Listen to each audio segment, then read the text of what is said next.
কুফরি কালামের আশ্রয় যদি নেয় কেউ, তাহলে সেটা কবিরা গুনাহ, এবং এটার প্রতি ঈমান আনলে কোন কোন ক্ষেত্রে ঈমান চলে পর্যন্ত যেতে পারে, ঈমান হারা পর্যন্ত হয়ে যেতে পারে। আমাদের দেশে অনেক মানুষ আছে, কিছু হলেই কবিরাজের কাছে যায়। অনেক কবিরাজ কুফরি কালামের আশ্রয় নেয়, শয়তানের আশ্রয় নেয়।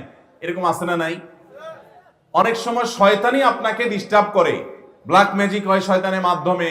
আপনার শয়তান আক্রমণ করে, জিনগ্রস্ত করে কোনো মানুষকে, এরপরে শয়তান চায় যে আক্রমণ করলাম যাতে আমার দলে চলে আসে। খবরদার, আমাদের যদি কোনো অসুবিধা হয় আমরা কোরআন থেকে শিফা গ্রহণ করব। কোত্থেকে শিফা নেব? ইনশাআল্লাহ। আল্লাহ বলেছেন কোরআনে, ওয়ানুনাজ্জিলু মিনাল কুরআনি মা হুয়া শিফাউন ওয়া রাহমাতুল লিল মুমিনিন। ঈমানদারদের জন্য শিফা হয় এমন কোরআন আমি নাজিল করেছি। এটা রূহেরও শিফা, আবার শরীরেরও শিফা। অতএব কোরআন থেকে শিফা নেবেন। কারা কুফরি কালাম করে বুঝবেন কিভাবে?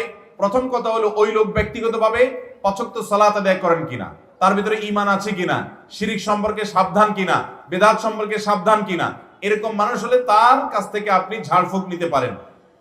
এটা দেখে বুঝতে পারেন যে লোকটা কুফরি কালাম করবে না। দ্বিতীয়ত, সে যদি আপনাকে এমন কোন তাবিজ কবজ এমন কিছু দেয়, বিশেষ করে বিভিন্ন জিনিসপত্র, এগুলোর মধ্যে গিরা, তারপরে আপনার সুতা বাঁধা, সেগুলোর মধ্যে বিভিন্ন জিনিস লেখা, বিভিন্ন পেরাক পোতা, এগুলো সবগুলো কুফরি কালামের লক্ষণ।